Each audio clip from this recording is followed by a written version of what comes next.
Hi, ഇന്നത്തെ വിഷയം നമ്മുടെ പ്രിയ നടൻ മമ്മൂട്ടിയാണ്. അപ്പൊ മമ്മൂട്ടി കഴിഞ്ഞ ദിവസം നമ്മുടെ ദുരന്തബാധിത മേഖലയായ വയനാട് സന്ദർശിക്കുകയുണ്ടായിട്ട് അവിടുത്തെ ടൗൺഷിപ്പും കാര്യങ്ങളൊക്കെ അറിയാൻ വേണ്ടിയിട്ട് അദ്ദേഹത്തിന്റെ ഒരു പേഴ്സണൽ വിസിറ്റിന് വേണ്ടിയിട്ട് സന്ദർശിച്ചപ്പം അവിടുത്തെ ജില്ലാ സെക്രട്ടറിയോട് പെരുമാറിയ പെരുമാറ്റമാണ് ഇന്ന് സോഷ്യൽ മീഡിയയിൽ ചർച്ചയായിട്ട് നിൽക്കുന്നത്. അത് സ്വാഭാവികമായിട്ട് ഏറിൽ പോയിട്ടുണ്ട്. അദ്ദേഹം കാണിച്ച രീതി എന്താണെങ്കിലും ഇഷ്ടപ്പെട്ടിട്ടില്ല. അത് മോശമായി പോയി. ഏതൊരു സാധാരണക്കാരനായിക്കോട്ടെ, അതല്ലെങ്കിൽ സെലിബ്രിറ്റി സ്റ്റാറ്റസിൽ നിൽക്കുന്നവരായിക്കോട്ടെ, ആരാണെങ്കിലും പൊതുസമൂഹത്തിൽ വെച്ച് അത്രയും ക്യാമറകളുടെ മുന്നിൽ വെച്ച് ഇങ്ങനെ ഒരു മഹാനടൻ പെരുമാറേണ്ടതില്ലായിരുന്നു. അദ്ദേഹത്തിന്റെ രാഷ്ട്രീയവും കാര്യങ്ങളും എല്ലാം മാറ്റി വെച്ചിട്ടുണ്ട്. ഇങ്ങനെ ഒന്നും പെരുമാറേണ്ട കാര്യം ഒന്നുമില്ലായിരുന്നു എന്നുള്ള ഒരു ഇതാണ് ഇവിടെ വന്ന് പ്രചരിക്കുന്നത്. അപ്പം ആ ഒരു സംഭവത്തിൽ നടന്നിരുന്ന കാര്യങ്ങൾ വിശകലനം ചെയ്തുകൊണ്ടുള്ള ഒരു വീഡിയോ ആണ് നമ്മുടെ ഇന്നത്തേത്.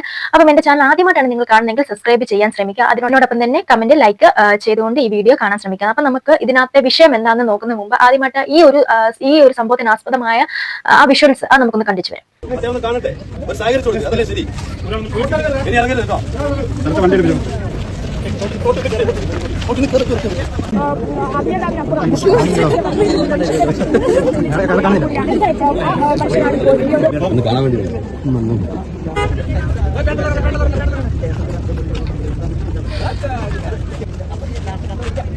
ഒരു കമ്മ്യൂണിറ്റി ഹോൾ വരുന്നുണ്ട്, ഒരു ഡിസാസ്റ്റർ മെമ്മോറിയല്.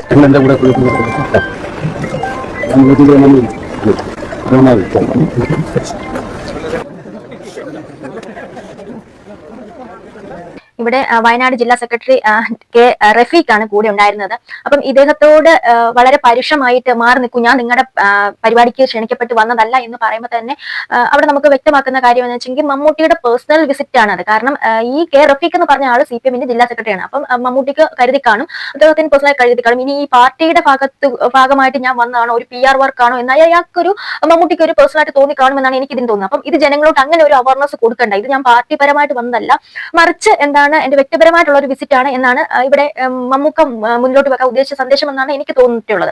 പക്ഷെ എന്ത് തന്നെയാണെങ്കിലും പാർട്ടിയും കാര്യങ്ങളെല്ലാം മാറ്റി വെച്ച് നോക്കിയാൽ തന്നെ അതൊരു വ്യക്തിയാണ്, അത്ര മീഡിയാസ് മുന്നിൽ നിൽക്കുകയാണ്. അപ്പം അങ്ങനെ ഒരു മമ്മൂക്കയെ പോലെ ഒരാൾ സംസാരിക്കുമ്പോൾ അദ്ദേഹത്തിന്റെ മുഖത്ത് വന്ന ചാളിത നമ്മൾ കണ്ടതാണ്. അപ്പൊ ഒരു മനുഷ്യൻ എന്ന നിലയിൽ നമുക്ക് എന്തോ ഒരു സോ കോർണർ അവിടെ തോന്നിയിട്ടുണ്ട്. പിന്നെ നമുക്കറിയാം സിദ്ദിഖിനെയൊക്കെ ആളെ വെച്ച് കൂവിച്ചിട്ട് അതിൽ നിന്ന് നല്ല സന്തോഷം കണ്ടെത്തിയ വ്യക്തികളൊക്കെയാണ് ഇവര്. ഇത് മമ്മൂട്ടി ഇങ്ങനെ ഭയക്കാൻ കാരണം എന്ന് വെച്ചാൽ ഓൾറെഡി നമുക്കറിയാം മമ്മൂട്ടി എന്ന് പറഞ്ഞാൽ നമ്മുടെ കൈരളി TVയുടെ ചാനലിന്റെ ചെയർമാനാണ്. അദ്ദേഹത്തിന്റെ രാഷ്ട്രീയം നമുക്ക് വളരെ വ്യക്തമാണ്. അതുപോലെ തന്നെ മമ്മൂട്ടി എന്ന് പറഞ്ഞൊരു വ്യക്തി CPM ഒരു കാരനാണെങ്കിൽ തന്നെ അദ്ദേഹത്തിന്റെ നിലപാട് വ്യക്തിപരമായിട്ട് നല്ല വ്യക്തിത്വത്തോടെ കൂടി അദ്ദേഹം പ്രകടിപ്പിച്ചിട്ടുണ്ട്. അതായത് നമ്മുടെ പിണറായി സർക്കാർ നിൽക്കുന്ന സ്റ്റേജിൽ തന്നെ, ഈ അടുത്ത 3-4 മാസത്തിന് മുമ്പാണ്, നിൽക്കുന്ന സ്റ്റേജിൽ തന്നെ പിണറായി സർക്കാർ വളരെ ആഡംബരത്തോടെ ഒരു 1.5 കോടി മുടക്കി നടത്തിയ ഒരു പരിപാടിയാണ് നവംബർ 1 എന്താണ് അതിവിമുക്ത ദാരിദ്ര്യ കേരളം. അതില് മോഹൻലാൽ ഉൾപ്പെടെ കമലഹാസൻ, മോഹൻലാൽ, മമ്മൂട്ടിക്കെല്ലാം ക്ഷണം കിട്ടിയിട്ടുണ്ട്. അതിൽ നിന്ന് നമുക്ക് വ്യക്തമാണ് മോഹൻലാൽ ആ പരിപാടിയിൽ നിന്ന് മാറി നിന്നിട്ടുണ്ടായിരുന്നു. അതുപോലെ കമലഹാസൻ എന്ന് പറഞ്ഞ CPM-ന്റെ ഒരു അഡിക്റ്റ് ആയ ഒരു മനുഷ്യനാണ്. അദ്ദേഹം ഈ ഒരു പരിപാടിക്ക് വന്നില്ല. മോഹൻലാൽ അന്ന് വരുമെന്ന് അറിയിച്ചിരുന്നു. കാരണം മോഹൻലാൽ വരത്തില്ലെന്ന് അറിയിച്ചിട്ടുണ്ടെങ്കിൽ അദ്ദേഹത്തിന്റെ ഡേറ്റിന് വേണ്ടി പരിപാടി മാറ്റി വെക്കുമെന്ന് അറിയാം. അതുകൊണ്ട് തന്നെ മോഹൻലാൽ വരുമെന്ന് അറിയിച്ചിട്ട് അദ്ദേഹം വന്നില്ല. പക്ഷെ മമ്മൂട്ടിക്ക് എന്തായാലും വരാതിരിക്കാൻ പറ്റിയിരുന്നില്ല. അന്ന് അദ്ദേഹം കാനഡയിലായിരുന്നു. എന്നാൽ പോലും അന്ന് ഇദ്ദേഹം മമ്മൂട്ടി രോഗങ്ങളും കാര്യങ്ങളും ട്രീറ്റ്മെന്റ് ഒക്കെ ഇരുന്നിട്ട് ആദ്യമായിട്ട് കേരളത്തിൽ വരുന്നതായതുകൊണ്ട് ഈ പരിപാടിയിൽ പങ്കെടുത്ത് കഴിഞ്ഞപ്പോഴാണ് മമ്മൂട്ടിക്ക് അമളി പറ്റി എന്ന് മനസ്സിലായത്. കാരണം എന്താണെന്ന് വെച്ചെങ്കിൽ അതിവിമുക്ത കേരളത്തിന്റെ ആ ഒരു പരിപാടിക്ക് ഇനാഗ്രേഷൻ ആണ് വിളിച്ചത്. അന്ന് തന്നെ പിണറായി വിജയ സർക്കാർ ഇരിക്കുന്ന വേദിയിൽ, അതായത് പിണറായി അന്ന് തള്ളി മറിക്കുകയാണ്. കാരണം നമുക്കറിയാം അതിവിമുക്ത രാജ്യമായിട്ട് ചൈന മാത്രമായിട്ട് മാറിയിട്ടുള്ളൂ. അപ്പൊ ചൈനയില് ഖത്തറൊക്കെ ആണെങ്കിൽ അവിടെ നല്ല രീതിയിലാണ് എല്ലാവരും ഫിനാൻഷ്യലി സ്റ്റേബിൾ ആണ്. അപ്പം അതിനെയൊക്കെ വെല്ലുന്ന കവച്ചു വെക്കുന്ന രീതിയിലാണ് കേരളം എന്ന് പറയുമ്പോൾ ഈ ലോകരാജ്യം കണ്ടിട്ടുള്ള മമ്മൂട്ടിയെ പോലുള്ളവർ എന്താണ് അതിന് മറുപടി പറയേണ്ടത്? അപ്പം അതിന് നല്ലൊരു പക്വതയാർന്ന മറുപടിയാണ് അന്ന് മമ്മൂട്ടി നടത്തിയിരുന്നുള്ളത്. നമുക്ക് എന്താണ് അതിദാരിദ്ര്യ വിമുക്ത കേരളമായി മാറിയിട്ടുള്ളൂ, ദാരിദ്ര്യ കേരളം ഇന്നും ഇവിടെ ബാക്കിയാണ് എന്ന് പറഞ്ഞുകൊണ്ട് പിണറായി വിജയന്റെ മുഖത്തടിക്കുന്ന രീതിയിലുള്ള ഒരു വിമർശനം നടത്തിയ ഒരു വ്യക്തിയാണ് ശ്രീ മമ്മൂട്ടി. അപ്പം മമ്മൂട്ടിക്കറിയാം താൻ ജനങ്ങളുടെ ഒരു ബൈ പ്രോഡക്റ്റ് ആണെന്ന് അദ്ദേഹത്തിന് നന്നായിട്ട് അറിയാം. അപ്പം ജനങ്ങൾക്ക് മോശമായിട്ട് സംഭവിക്കുന്ന ഒരു കാര്യങ്ങളും അദ്ദേഹം ചെയ്തില്ല. അദ്ദേഹത്തിന്റെ നിലപാട് താൻ എന്താണ് വ്യക്തിപരമായ ബോധമുണ്ട്. താൻ ഈ ഒരു CPM മണ്ഡലത്തിൽ അല്ലെങ്കിൽ CPM ആളായിട്ട് പ്രവർത്തിക്കുന്ന ആളാണെങ്കിലും കറന്റ് സിറ്റുവേഷനിൽ CPM പ്രവർത്തകർ കാണിക്കുന്ന തോന്നിവാസങ്ങൾ ജനങ്ങൾക്ക് അനുയോജ്യമല്ല എന്ന് തോന്നുന്ന അവസരങ്ങളിൽ ഒരു ജനാധിപത്യമായിട്ടുള്ള ഒരു വ്യക്തി എന്ന നിലയിൽ അദ്ദേഹത്തിന്റെ വ്യക്തിപരമായ അഭിപ്രായങ്ങൾ ഒരു മറയും അടിയും ഇല്ലാതെ ജനങ്ങളുടെ ആവിഷ്കാരം അറിഞ്ഞുകൊണ്ട് തന്നെ ജനങ്ങളോട് എത്തിക്കുന്ന ഒരു വ്യക്തിയാണ്. ജനങ്ങൾക്ക് വേണ്ടി സംസാരിക്കുന്ന ഒരു വ്യക്തി എന്ന് വേണം എനിക്ക് പേഴ്സണലി തോന്നിയിട്ടുള്ളത്.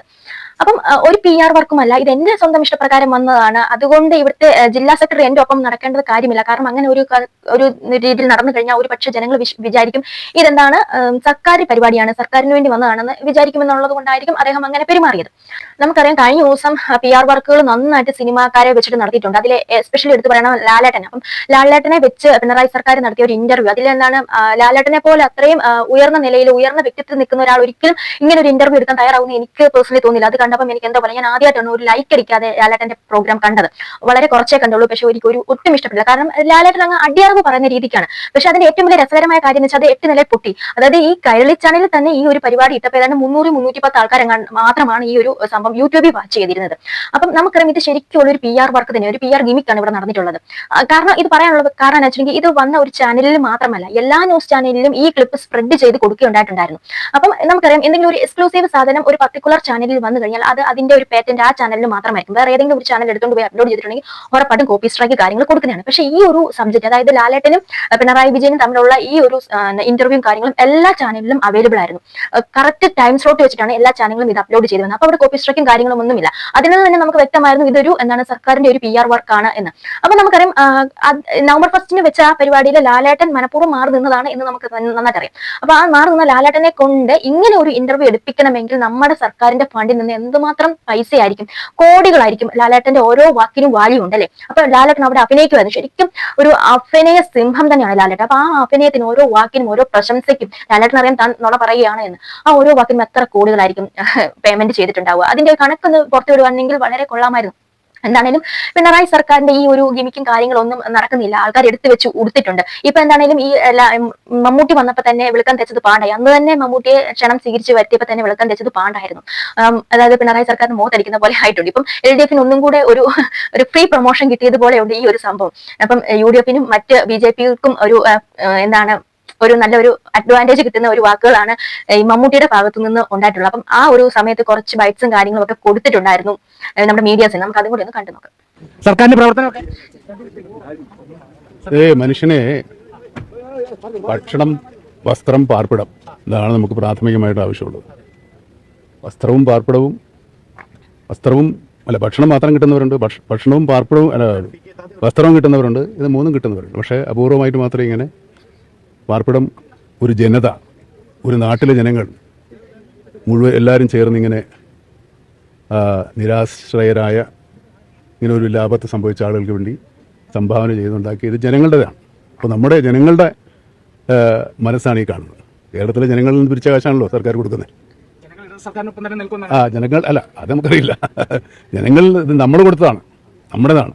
കേരളത്തിൻ്റെ ഒരു ഇതിൽ നിന്ന് എനിക്ക് മനസ്സിലായത് മമ്മൂട്ടി തന്റെ ജനാധിപത്യ ബോധത്തെ മുറുകെ പിടിച്ചു, ജനങ്ങളുടെ വികാരം മനസ്സിലാക്കിയിട്ട് നമുക്ക് പറയേണ്ട കാര്യങ്ങൾ കറക്റ്റായിട്ട് പറഞ്ഞു. ശരിയാണ്, അതെന്ന് പറഞ്ഞ ജനങ്ങളുടെ ഫണ്ടാണ്. ഒരിക്കലും CPM അവർ നടത്തിയ ഒരു പരിപാടിയല്ല. നമ്മുടെ കയ്യിൽ നിന്നൊക്കെ ഇഷ്ടം പോലെ കോടിക്കണക്കിന് ഫണ്ടാണ്. 10, 100, 1 രൂപയാണെങ്കിൽ പോലും കൊടുത്ത് നമ്മൾ എല്ലാവരും സഹായിച്ചതാണ്. ഒരുപാട് ഫണ്ടുണ്ട്. അപ്പം അത് സർക്കാർ നടത്തേണ്ട ആവശ്യമാണ്, അത് അവർ ആവശ്യമാണ് നടത്തേണ്ടതെന്നുള്ളത്. അപ്പൊ അതിനകത്ത് വലിയ ഗമ കാണിക്കേണ്ട കാര്യങ്ങളൊന്നുമില്ല. അത് തന്നെയാണ് മമ്മൂട്ടി ഇവിടെ പറഞ്ഞു വെക്കുന്നത്. അപ്പൊ ഇത് നിങ്ങൾ ബാധ്യസ്ഥരാണ് നടത്താൻ. അതിന് നിങ്ങൾ ഇതിന്റെ ഒരു പ്രിവിലേജ് വാങ്ങേണ്ട കാര്യമൊന്നുമില്ല. ഇത് നാട്ടുകാർ, ജനങ്ങൾ, അതായത് ഇന്ത്യക്ക് വെളിയിലുള്ള ആൾക്കാർ പോലും സഹായിച്ച് നടത്തിയ ഒരു പരിപാടിയാണ്. അപ്പം അത് ജനങ്ങളുടെ ഒരു പദ്ധതിയാണ് എന്ന് വേണം പറയാൻ. ഈ PR വർക്ക് നടത്തുന്ന ഇത് പിണറായി സർക്കാരിന്റെ പ്രോഡക്റ്റ് ആണ് എന്ന് പറഞ്ഞ് നടക്കുന്നവർക്ക് വേണ്ടിയാണ് ഞാൻ ഇത്രയും സംസാരിച്ചത്. അപ്പൊ ഈ ഒരു സബ്ജക്റ്റിനെ കുറിച്ച് നിങ്ങൾക്ക് എന്താണ് തോന്നിയെന്ന് വെച്ചാൽ തീർച്ചയായിട്ടും കമന്റ് ചെയ്യുക. അടുത്തൊരു വീഡിയോ വീണ്ടും കാണുന്നവരെ ശ്രദ്ധിക്കുക. ബൈ.